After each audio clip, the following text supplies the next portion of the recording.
Hi everyone, welcome to my channel. In this video, I'm going to share with you the list of the books that I read in July. पहले मैं बिल्कुल भी books नहीं पढ़ती थी, लेकिन जब पैंडमिक की वजह से लॉकडाउन पड़ा तो मैं पूरा टाइम बस नेटफ्लिक्स पे बिंज वॉच करती रहती थी और उसकी वजह से मेरी आंखों पे बहुत ज़्यादा स्ट्रेन पड़ने लगा था।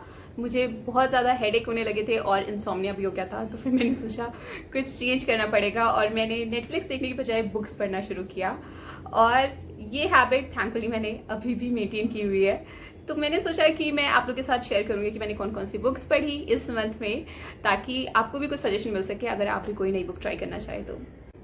The first book that I read this month was Persuasion by Jane Austen because Netflix इस नॉवल पे बेस्ड एक मूवी रिलीज़ करने वाला था और यूजुअली मुझे मूवी से ज़्यादा नॉवल पसंद आते हैं, तो फिर मैंने सोचा कि मूवी देखने से पहले नॉवल पढ़ लेती हूँ ताकि कुछ स्पॉयलर्स ना रहे। Persuasion is the story about second chances. Anne Elliot और कैप्टन वेंटवर्थ एक दूसरे को बहुत ज़्यादा पसंद करते थे और शादी करना चाहते थे, लेकिन captain Wentworth was a man without Fortune और हाई बर्थ। इसलिए एन की फैमिली फ्रेंड लेडी रसल उसको परसुएड कर देती है कि वो कैप्टन वेंटवर्थ से ब्रेकअप कर ले और एन मान जाती है। फ्लैश फॉरवर्ड 8 ईयर्स, एन अभी भी कैप्टन वेंटवर्थ को नहीं भुला पाई है। एन के फादर एक बहुत ही इमेज कॉन्शियस और इनसेंसिबल इंसान है और उनकी लैविश लाइफस्टाइल की वजह से उन पर बहुत ज़्यादा कर्ज इकट्ठा हो गया है, लेकिन वो फिर भी अपने खर्चे कम नहीं करना चाहते क्योंकि उनको लगता है अगर वो कम खर्चे में रहेंगे तो उनकी इमेज डाउन हो जाएगी। सर वॉल्टर एलियट की फैमिली फ्रेंड्स उनको परसुएड करते हैं कि वो अपना एस्टेट यानी कि केलिंच हॉल छोड़ के बाद शिफ्ट हो जाएं ताकि वो वहाँ पे अपने खर्चे भी कम कर सकते हैं और किसी को पता भी नहीं चलेगा।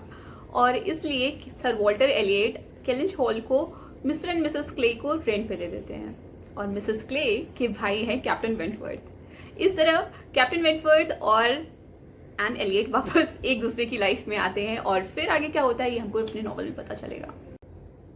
This is not my favourite Jane Austen novel that I have read so far, but I still loved it. I liked the chemistry, the romance, and the social criticism.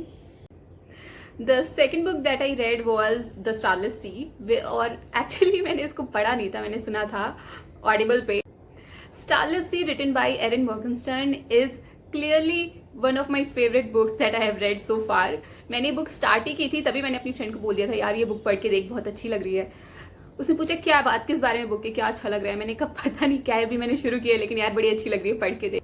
Starless Sea is a story about stories. एक modern story चल रही है और बहुत सारी fairy tales हैं और सब आपस में इंटरट्वाइंड हैं। और ऑनेस्टली स्टार्टिंग में बहुत ज़्यादा कन्फ्यूजन हो रहा था मुझे कि क्या रिलेशन है, क्या कनेक्शन है सबका आपस में। मैंने बहुत सारे पोर्शंस बार बार दोबारा से पीछे जाके पढ़े कि कहीं ऐसा तो नहीं है कुछ कनेक्शन था और मैंने मिस कर दिया। बुक में काफ़ी आगे जाके पता चलता है कि आपस में सबका क्या कनेक्शन है और I really recommend it. I think it's a really good book. The third book that I red was fire on the mountain by Anita Desai, जिसके लिए उनको साहित्य अकादमी अवार्ड भी मिला था। The last few books that I red were all from foreign authors, तो मुझे थोड़ा सा गिल्टी फील हो रहा था, इसलिए मैंने सोचा कुछ इंडियन ट्राई करते हैं, इसलिए मैंने अनीता देसाई की fire on the mountain choose की। Fire on the mountain is the story of Nanda Kaul, जो कि एक एल्डरली विडो हैं और कसौली में कैरिग्नैनो नाम के घर में अकेली रहती हैं। उन्होंने अपनी पूरी लाइफ अपने बच्चे और बच्चों के बच्चों का ख्याल रखने में निकाल दी और अब वो उस सब से छुटकारा चाहती हैं और अकेले पहाड़ों पर चिल करना चाहती हैं। I think this must be the secret retirement plan of most of the women in India. I mean ऊपर से तो कहते होंगे कि मैं बस अपनी ज़िंदगी के आखिरी दिन पोते पोतियों के साथ खेलते हुए बिताना चाहती हूँ, लेकिन दिल ही दिल में चाहते होंगे कि भाई बहुत हो गई तुम लोग की चेंचे पे, मैं बस कहीं दूर जाके शांति से चैन से रहना चाहती हूँ। नंदा कौल कैरिग्नैनो में अकेली रहती हैं और एक दिन उनको उनकी बेटी की चिट्ठी आती है जिसमें लिखा होता है कि कुछ ऐसी सिचुएशंस क्रिएट हुई हैं जिनकी वजह से वो उनकी ग्रेट ग्रैंड डॉटर राका को उनके पास रहने के लिए भेज रही है। राका नंदा कौल के घर आती है और उनको रियलाइज़ होता है कि राका बिल्कुल उनके जैसी ही है, उसको भी अकेले रहना पसंद है और उसको भी अपनी दादी के साथ हैंग आउट करने से ज़्यादा पहाड़ों को एक्सप्लोर करना पसंद है। The book is beautifully written, no doubt, but जब मैं बुक पढ़ रही थी तो मुझे मोस्ट ऑफ द बुक काफ़ी डल लगी क्योंकि स्टोरी बिल्कुल भी आगे नहीं बढ़ रही थी, कुछ भी खास नहीं हो रहा था स्टोरी में। वो बस अपने लैंडस्केप्स को और राका की एडवेंचर्स को, एक्सप्लोरेशंस को डिस्क्राइब कर रही थी। लेकिन बुक के एंड में एक ट्रेजेडी होती है। आपको लग रहा होगा कि मैंने एक स्पॉइलर दे दिया कि बुक की एंडिंग में क्या होता है, लेकिन ये स्पॉइलर नहीं है क्योंकि बुक के कवर पे ही लिखा था कि इट एंड्स इन ट्रेजेडी। तो मुझे पहले से ही पता था कि ट्रेजेडी होने वाली है, लेकिन जब वो होती है it was so abrupt, so unexpected and so sad, क्या ही बताऊं। The fourth book that I read this month was Black Beauty written by Anna स्यूएल।